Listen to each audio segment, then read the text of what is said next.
Let's do something a little fun tonight. I'm going to do a review on a highly contested and controversial Star Wars Episode 8 The Last Jedi. So, I have heard. Now, if you don't want to watch this, you might as well shut it all. You might as well go watch something else right now because I love this movie. So, there you go. You can leave now. Bye. Bye. Bye. If you're still watching this, cool. So, I have heard every petty ass, whiny, crying argument over this film. Oh my god, it's so retarded. But anyway, we'll get into that in a little bit. These damn notifications. Alright, so I got the. Damn, dude. Stop. I got the Best Buy exclusive steelbook for it. And this thing is gorgeous. I love it. I actually saw this opening weekend twice. I took my sister to see it. I think, yeah. Yeah, me and her went to see this together. That was fun. Love this movie. So damn good. Alright, let's check the inside of that. And there's the Battle of Crate. That's really awesome. Alright. And of course, this has the code on the back, but the code has not been used. So, we're not going to show that because that's wrong. I'm saving that for a potential giveaway. So, there's the DVD of it. It's nice. It's a shame that DVDs are practically extinct. And all my discs are in pretty much mint condition for the most part. There's the bonus disc.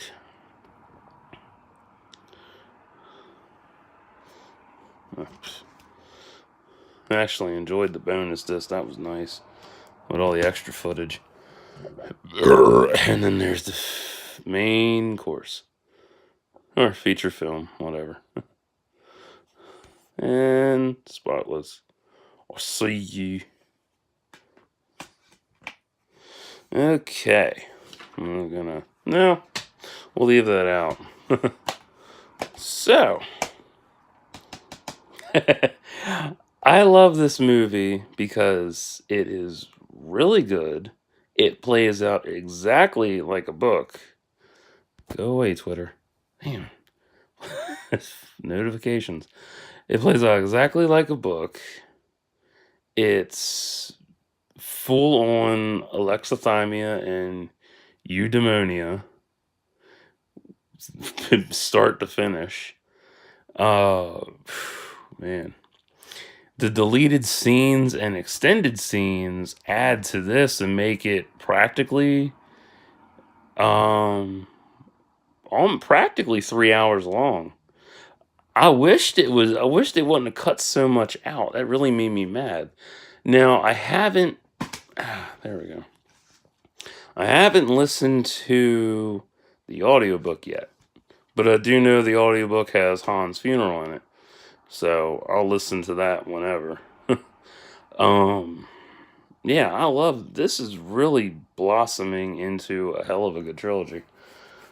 Yeah, I love this. This was so good. Force Awakens was but like a couple times it was but then after a while it's like, ooh, this is amazing. Yeah. I love this. I'm totally for Raylo. I can't wait to see that come to fruition. And even if it doesn't, it's still awesome as hell to think about. I don't know how to feel about Kylo. Like, it's a conflicting thing. Because, on one side of the coin, you want to be on his side of the argument and say, yeah, he's right. Rey should join him. And, they could rule the galaxy and all that shit. Had to get a drink. I was thirsty. On the other side of the coin, Rey is, still trying to find her place in the whole conflict. From my point of view, this is my point of view. This is how I see the movie and everything. Like, I love this. This was beautiful in 3D D-Box. Oh man. I was in tears because I was so moved by it. And having CPTSD, everything is amplified to 11. So shocking moments they really hit home for me. So it's like, and I can't, like, I can't think of the word. I can't think of how to describe it. That's a better term for it. I don't know how to properly convey it. It's like somebody says, I don't feel good, and it's depression based. It's hard to describe that feeling. That's how I was with this. Like, when it was all said and done, I was in tears. I needed a hug. I couldn't think. I couldn't, form words right away because it was so damn good.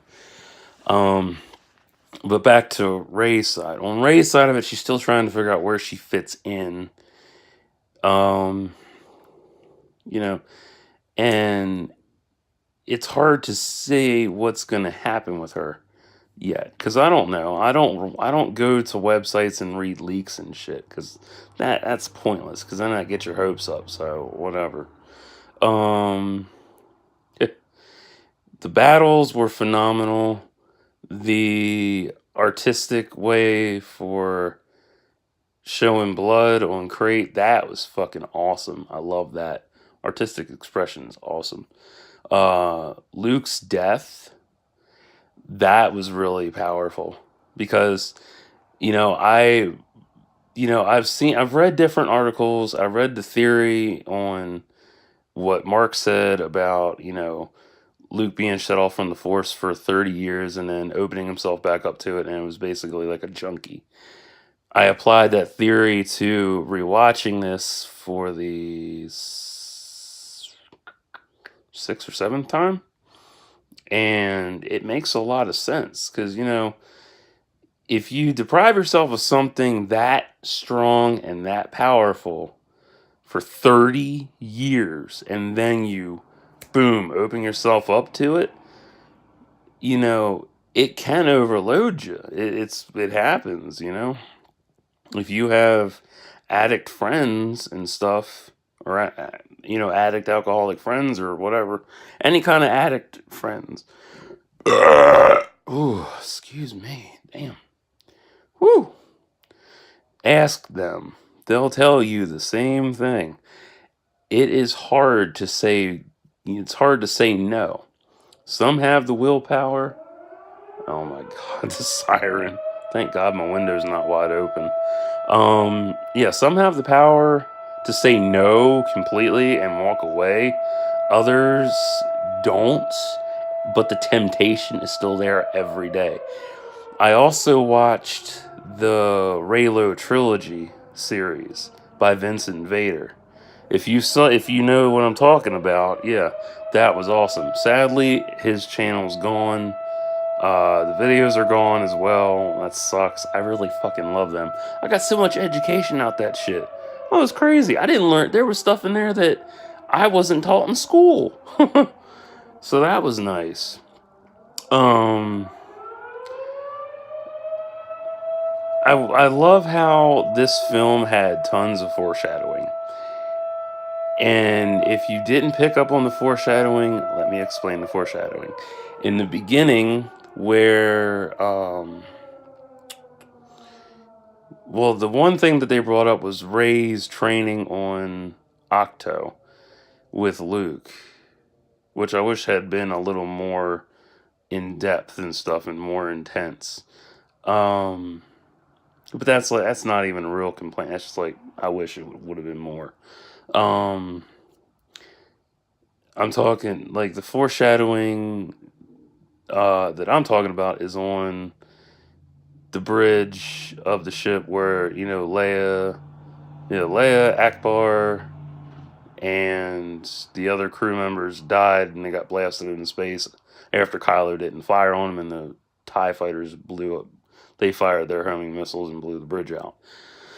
When Leia flies back into the ship and you see the crash, the tilted over holographic projection of the Supremacy, you see her glide through it.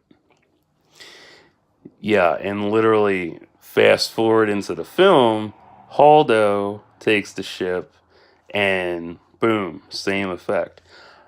A theory I came up with is that Leia was controlling Holdo from the time while she was in a coma and until Holdo died. I think that was Leia controlling Holdo that entire time.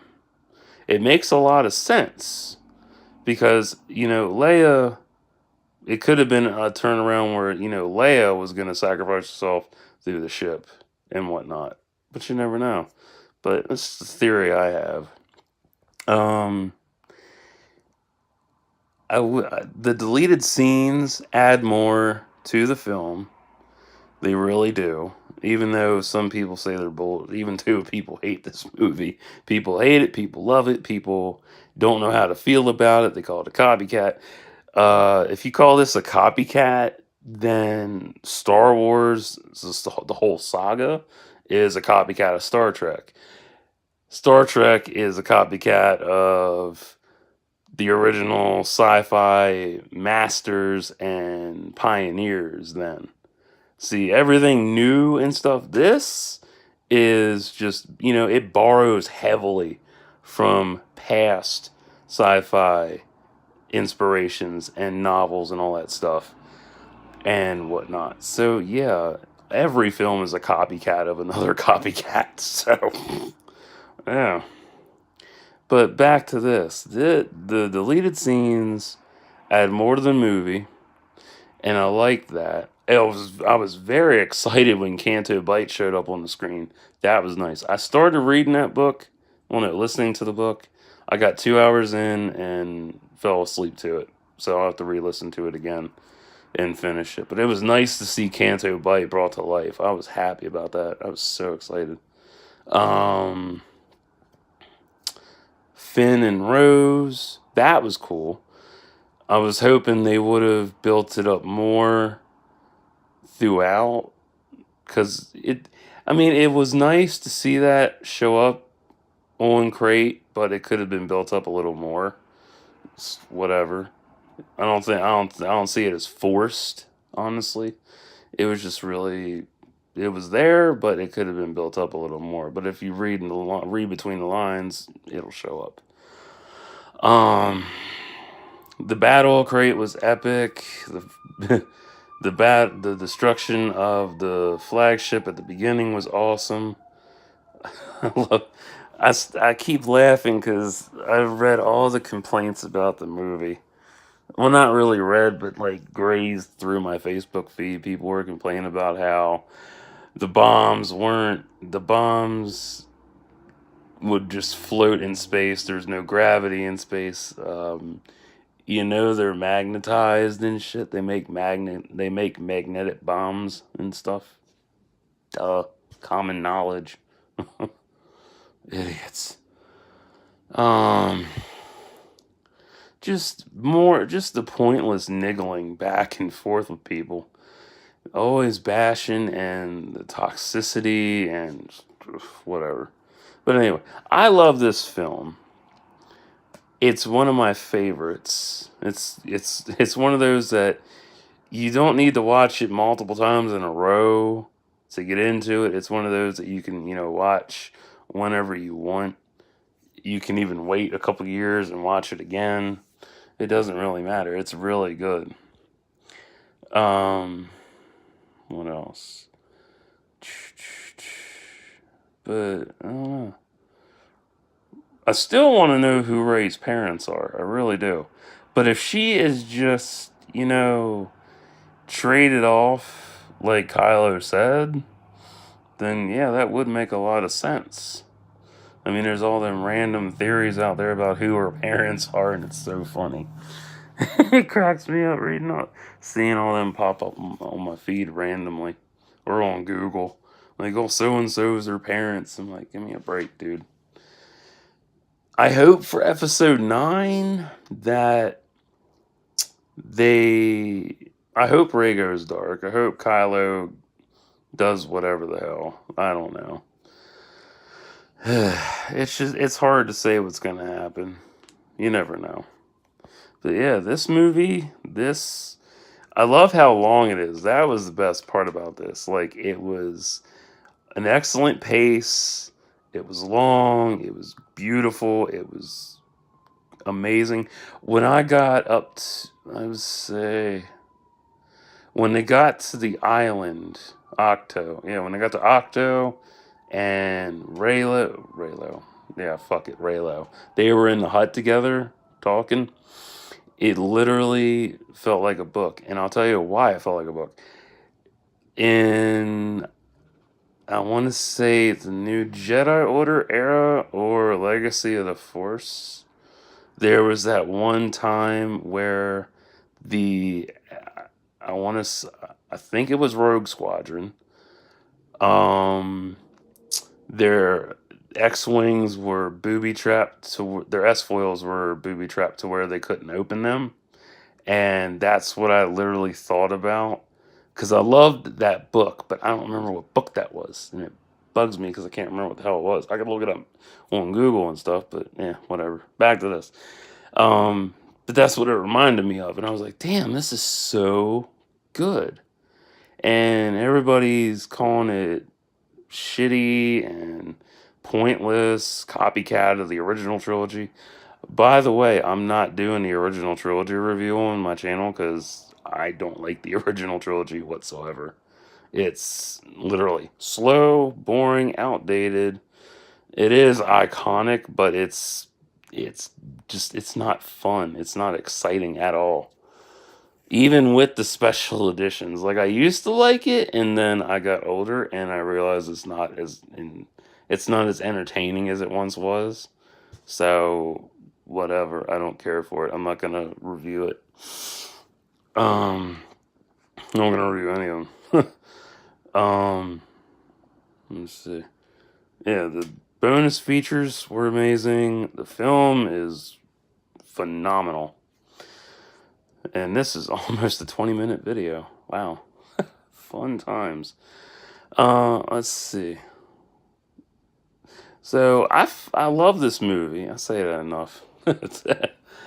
Would I recommend this to a friend or any of my friends? Of course. But I don't force my opinion on them. So, some of them like this, some of them hate it. Some of them are like, yeah, it's okay, I guess. Would I recommend it to you? You be the judge. If you like Star Wars and you don't know where to start, you can pick wherever you want to start. It doesn't matter to me. You can pick, the prequel trilogy, the original trilogy, the new trilogy, the Clone Wars,